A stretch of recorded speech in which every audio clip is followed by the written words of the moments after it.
Film की शुरुआत में हम आसमान में एक स्पेसशिप को देखते हैं जो सीधे नदी पर आकर गिरती है। वो इतना छोटा और फास्ट होता है कि रडार पर भी नहीं आता। अब पानी में गिरने के बाद उस स्पेसशिप का क्या होता है वो तो नहीं पता, पर उस स्पेसशिप से एक आदमी बाहर आता है जो बिल्कुल नंगा होता है। फिर अब यहाँ सीन कट होता है और हम किम नाम के एक लड़के को देखते हैं जो अपनी वाइफ सुई के लिए ब्रेकफास्ट तैयार कर रहा होता है। इन दोनों का कुछ हफ्ते पहले ही शादी हुआ है, इसलिए दोनों एक दूसरे के साथ फिलहाल काफ़ी खुश हैं। यहाँ हमें पता चलता है कि किम हैंडसम होने के साथ साथ फिटनेस फ्रीक भी है। इससे सुई किम को पाकर खुद को दुनिया की सबसे खुशनसीब लड़की समझती है। वेल, ये कॉमन सा भ्रम शुरू में हर किसी को होता है, इसलिए इस लाइन पर ज़्यादा ध्यान मत देना। ब्रेकफास्ट के वक्त किम सुई से कहता है कि आज मैं किसी काम से बाहर जाने वाला हूँ, शायद मुझे घर आने में देर हो जाएगी, इसलिए तुम खाना खाकर सो जाना। सुई ये सुन कहती है कि पक्का तुम काम के लिए जा रहे हो ना, तुम्हारा बाहर किसी के साथ चक्कर तो नहीं है। जिस पर किम कहता है कि हमारी शादी एक दूसरे की खुशी से हुआ है, अगर मेरा किसी और लड़की के साथ चक्कर होता तो मैं तुमसे शादी क्यों करता। साथ ही किम कहता है कि मैं तुमसे बहुत प्यार करता हूँ, मैं हमेशा तुम्हारे साथ रहना चाहता हूँ। ये कहकर किम यहाँ से चला जाता है। फिर रात को जब सुई रियूनियन पार्टी में जाती है तो उसकी एक दोस्त जिसका नाम यंगसुन है वो उसके हस्बैंड के बारे में पूछने लगती है, जिस पर सुई भी हर औरत की तरह अपने हस्बैंड की तारीफ़ों की पुल बांध देती है, जिस पुल से लोग आ जा सकते हैं। खैर, अब यहाँ शीरा नाम की एक लड़की की बात चल रही होती है जिसके बारे में ये अफवाह था कि उसने अपने हस्बैंड को जान से मार दिया है। फिर पार्टी खत्म होने के बाद जब सुई घर आती है तो वो देखती है कि किम सो रहा है। उसे सोता देख वो उसके पास जाती है तो किम के हाथ पर उसे कुछ निशान दिखाई देता है। इसी दौरान किम को मिस कॉल आता है, जिसे देखने के लिए सुई फ़ोन चेक करती है तो उसे फ़ोन पर कुछ मैसेजेस दिखाई देता है। ये मैसेजेस किसी अननोन नंबर से था। बेसिकली यहाँ लिखा होता है कि हम संडे को इस पर्टिकुलर प्लेस पर मिलने वाले हैं। ये देखकर सुई को लगता है कि शायद उसके पति का किसी दूसरे औरत के साथ चक्कर चल रहा है, लेकिन वो कंफर्म नहीं थी। इसलिए अगली सुबह वो कंफर्म करने के लिए किम से संडे को अपने साथ चलने के लिए कहती है, जिस पर किम मना कर देता है। वो कहता है कि मुझे संडे को बहुत ज़रूरी काम है। इससे सुई को पूरा यकीन हो जाता है कि उसका हस्बैंड उसे चीट कर रहा है। इसलिए वो किम के जाते ही एक आदमी के ऑफिस में जाता है जिसका नाम डॉक्टर जैंग है। डॉक्टर जैंग एक मशहूर जासूस है जिसके बारे में बहुत चर्चे हैं। सुई डॉक्टर को अपने हस्बैंड के बारे में बताती है, फिर वो उसे किम का फ़ोटो देकर जासूसी पे लगा देती है। इसके बाद डॉक्टर जैंग कई दिनों तक किम का पीछा कर हर एक चीज़ नोट कर लेता है। डॉक्टर जैंग यहाँ सुई से कहता है कि किम तुम्हें चीट कर रहा है। वो हर रोज़ जिम जाता है और घंटों तक गोल्फ खेलता रहता है। फिर वो अलग अलग लड़कियों के साथ टाइम स्पेंड करता है। साथ ही वो बहुत ज़्यादा दारू भी पीता है। एक बार तो मैंने उसे पेट्रोल भी पीते हुए देखा था। और हाँ, एक और बात, किम की पहले 3 शादी हो चुकी है। उसके तीनों वाइफ के बारे में किसी को कुछ नहीं पता। ये सुन सुई बहुत हर्ट हो जाती है। उसे कुछ समझ नहीं आ रहा होता कि वो क्या करे। रात को वो गुस्से में चाकू लेकर किम को मारने की कोशिश करती है, लेकिन वो उसे नहीं मार पाती। इस बीच किम जाग जाता है, जिससे वो चाकू छुपा लेती है। अगले दिन सुई सेरा से मिलती है ये जानने के लिए कि उसने अपने एक्स हस्बैंड को कैसे और क्यों मारा। सेरा यहाँ सुई से कहती कि मैंने अपने एक्स हस्बैंड को नहीं मारा, वो बहुत कमीना था, मैं खुद उसे मारना चाहती थी, पर उससे पहले उसकी मौत हो गई। अच्छा हुआ वो मर गया, वरना मैं ही उसे मार देती। इसके बाद सुई डॉक्टर जैंग के पास जाती है तो उसे पता लगता है कि किम सबसे बहुत अलग है। डॉक्टर जैंग यहाँ सुई से कहता है कि किम इस दुनिया का है ही नहीं, क्योंकि हर रोज़ इतना दारू पीना, नई नई लड़कियों के साथ इंटीमेट होना और पेट्रोल पंप पर जाकर पेट्रोल पीना, ये कोई नॉर्मल इंसान कर ही नहीं सकता। साथ ही डॉक्टर जैंग सुई से कहता है कि किम बाहर की दुनिया से आया हुआ एक एलियन है जो इंसानों का रूप लेकर धरती पर रहता है। किसी को उन लोगों पर शक ना हो, इसलिए एलियंस इंसानों से शादी भी कर लेते हैं। अब सुई को इस बात पर यकीन नहीं होता, इसलिए डॉक्टर जैंग उसे पेट्रोल पंप पर ले आता है, जहाँ सुई छुपकर देखती है कि किम पेट्रोल ऐसे पी रहा है जैसे वो पेट्रोल नहीं अमृत हो। ये देखकर तो सुई की आंख फटी की फटी रह जाती है।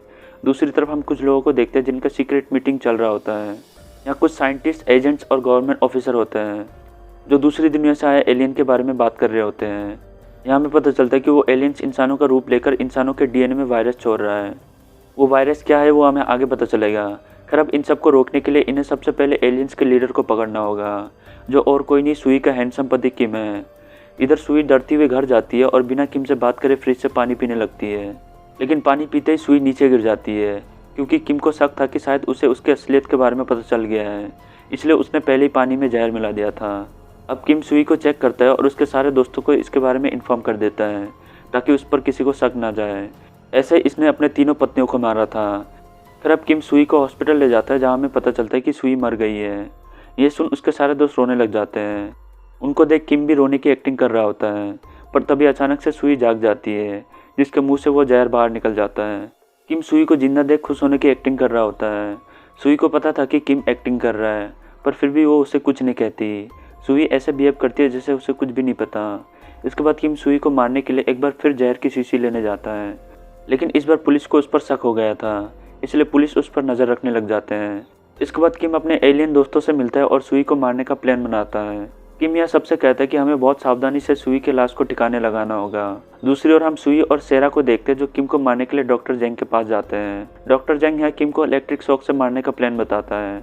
ये खूनलेस आइडिया दोनों को काफ़ी पसंद आता है। फिर ये तीनों प्लान को अंजाम देने सुई के घर जाने लगते हैं। रास्ते में डॉक्टर जेंग सुई से कहता है कि अगर हमारा ये प्लान फेल हो गया तो हम किम को दूसरे प्लान से मारेंगे। दूसरा प्लान ये है कि डॉक्टर जेंग ने एक ऐसा सीरम बनाया है जिसे इंजेक्ट करने पर एलियंस मर जाएंगे। लेकिन दिक्कत यह है कि डॉक्टर जेंग ने इस सीरम को टेस्ट नहीं किया था। फिर अब तीनों घर जाकर बाथरूम में सेटअप करने लग जाते हैं। डॉक्टर जेंग यहाँ सुई को एक रिमोट दिखाता है और कहता है कि जैसे किम बाथ टब में नहाने आएगा हम इस रिमोट के बटन को दबा देंगे जिससे किम जलकर मर जाएगा। अब ये लोग बात कर ही रहे होते हैं तभी दरवाजे पर कोई ज़ोर ज़ोर से नॉक करने लगता है। सबको लगता है कि किम आ गया है, इसलिए दोनों बाथरूम में जाकर छुप जाते हैं। फिर जब सुई दरवाज़ा खोलती है तो हमें पता चलता है कि ये तो यंगसुंग है जो अपने बॉयफ्रेंड को ढूंढते हुए यहाँ आई है। गन लेकर आई है भी ये औरत, क्योंकि यंगसुंग को शक था कि उसका बॉयफ्रेंड उसे चीट कर रहा है, इसलिए वो सुई से अपने बॉयफ्रेंड के बारे में पूछती है। यहाँ हमें पता लगता है कि यंगसुंग का बॉयफ्रेंड और कोई नहीं हमारा भोला जासूस डॉक्टर जेंग है। यंगसुंग यहाँ सुई को चुप देखकर पूरे घर को चेक करने लग जाती है। इसी दौरान उसकी नज़र बाथरूम पर पड़ती है जो अंदर से बंद होता है। गुस्से में यंगसुंग लात मारकर दरवाज़ा खोल देती है। भगवान करे ऐसी गर्लफ्रेंड किसी को ना मिले, क्योंकि जिसका लात इतना स्ट्रांग है सोचो उससे पिटने वाले उसका बॉयफ्रेंड का क्या हाल होगा। खैर अब जब दरवाज़ा खुलता है तो वो सेरा को हल्की होती हुई देख ऑकवर्ड होकर बाहर चली जाती है। यंगसुंग को यहाँ उसका बॉयफ्रेंड नहीं दिखता जो बट टब में छुपा हुआ था। यंगसुंग यहाँ सुई को अपनी हरकतों के लिए सॉरी कहती है और उससे सिगरेट जलाने के लिए माचिस मांगती है। इसी दौरान उसे एक लाइटर मिलता है जिसे वो ले लेती है, लेकिन ये कोई लाइटर नहीं बल्कि रिमोट है जो इलेक्ट्रिक शॉक देता है। अब इससे पहले कि सुई उसे कुछ समझा पाती यंगसुंग सिगरेट जलाने के लिए बटन दबा देती है। रिमोट का बटन दबते अंदर से चिल्लाने का आवाज़ आने लगता है। दोनों भागकर बाथरूम के अंदर जाती है तो देखती है कि डॉक्टर जेंग इलेक्ट्रिक शॉक से मर चुका है। ये देख तीनों बहुत डर जाते हैं। सब यहाँ डिसाइड करते कि वो लोग इसके बारे में किसी को कुछ नहीं बताएंगे। सुई यहाँ दोनों से कहती है कि जब रात को बाहर कोई नहीं होगा तब हम चुपचाप डॉक्टर जेंग के बॉडी को ठिकाने लगा देंगे। इसके बाद तीनों डॉक्टर जेंग के बॉडी को अलमारी में छुपा देते हैं। तभी हम देखते हैं कि किम घर वापस आ गया है। यहाँ हमें पता लगता है कि किम का आज बर्थडे है, इसलिए सुई उसे नहाने के लिए भेज देती है। फिर जब किम नहा रहा होता है तभी सुई बाहर से रिमोट का बटन दबा देती है। इधर बट टब में किम को बहुत ज़ोर से बिजली का झटका लगता है, लेकिन फिर भी उसे कुछ नहीं होता।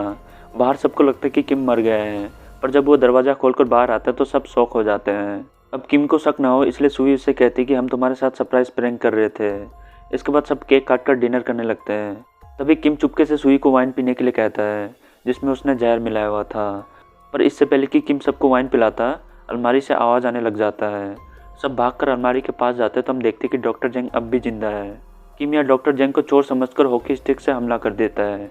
इससे डॉक्टर जेंग बेहोश हो जाता है, पर सुई को लगता है कि डॉक्टर जेंग मर चुका है, इसलिए वो किम से बॉडी को ठिकाने लगाने के लिए कहती है। अब किम उसे अपने कंधे पर उठाकर बाहर जा ही रहा होता है तभी किम के एलियन दोस्त सुई के लाश को ठिकाने लगाने आ जाते हैं। सुई को शक ना हो इसलिए सभी एलियंस किम को बर्थडे विश करने लग जाते हैं। किम ये सुन अपने दोस्तों से कहता है कि सुई का एक दोस्त बहुत ज़्यादा पी लिया है, इसलिए हम उसे घर छोड़ने जा रहे हैं। तुम लोग थोड़ी देर इंतज़ार करो, हम जल्दी लौट आएंगे। ये कहकर चारों यहाँ से निकल जाते हैं। इसके बाद जब किम गड्ढा खोद रहा होता है तभी सुई किम के सर पर हमला कर उसे डॉक्टर जेंग के साथ दफना देती है। अब दोनों को दफनाने के बाद तीनों चैन के सांस ले रहे होते हैं तभी किम जमीन से अपना सर बाहर निकाल लेता है। ये देखकर तीनों बहुत डर जाते हैं। डर के मारे तीनों कार में बैठकर भागने लगते हैं, पर किम तो कार से भी स्पीड भाग रहा होता है। किम दौड़कर कार के ऊपर चढ़ जाता है, जिस चक्कर में सुई से कार ठुक जाती है। अब कार ठुकते ही किम नीचे खाई में गिर जाता है, जिससे तीनों को लगता है कि किम मर चुका है। इसके बाद ये तीनों घर आ जाते हैं। यहाँ हम देखते हैं कि किम के सारे एलियन दोस्त मरे पड़े हैं। दरअसल इन लोगों ने उस वाइन को पिया था जिसमें किम ने जहर मिलाया था। वो कहते हैं ना, दूसरों के लिए गड्ढे खोदने वाले उस गड्ढे में पहले मछली पालते हैं, फिर उसे बाजार में बेच कर आ जाते हैं। खैर अब ये तीनों इनकी बॉडी को कार में बिठाकर ठिकाने लगाने के लिए निकल जाती है, पर बीच रास्ते में इनको पुलिस मिल जाता है।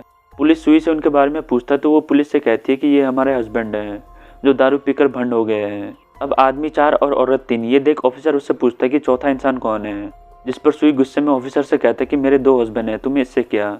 अब इस बदतमीजी के लिए ऑफिसर सब लोगों को स्टेशन ले आता है। साथ ही यहाँ हम डॉक्टर जेंग को भी देखते हैं जो गड्ढे से बाहर निकलकर घूम रहा था। उसकी इस लुक की वजह से पुलिस ने उसे चोर समझकर पकड़ लिया। इसके बाद हम किम को देखते हैं जो अब भी जिंदा होता है।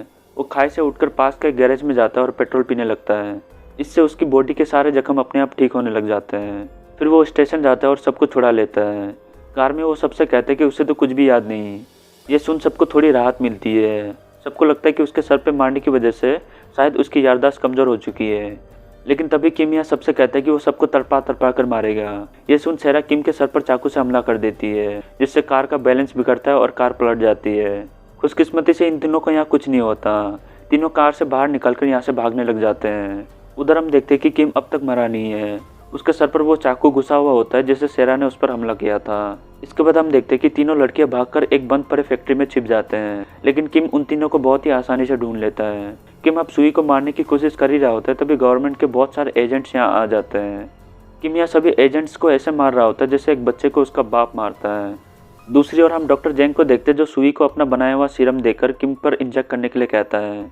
अब सुई सीरम लेकर पीछे से किम पर इंजेक्ट कर देती है, जिससे किम अब फाइनली मर जाता है। इसके बाद हमें 1 साल के बाद का सीन दिखाया जाता है जहाँ चारों खूब इंजॉय कर रहे होते हैं। लेकिन मूवी के एंड में हम सुई को देखते हैं जो अपनी कार लेकर पेट्रोल पंप पर आती है। यहाँ सुई पेट्रोल डालने नहीं पीने आई है। इससे हमें पता चलता है कि वो एलियन जो इंसानों में वायरस फैला रहे थे वो कोई जानलेवा वायरस नहीं था, बल्कि वो तो इंसानों के डीएनए को चेंज करके उन्हें एलियंस बनाने का वायरस था। खैर, अब आपको ये स्टोरी कैसी लगी कमेंट करके ज़रूर बताना, और अगर वीडियो पसंद आए तो एक लाइक कर देना। Thanks for watching.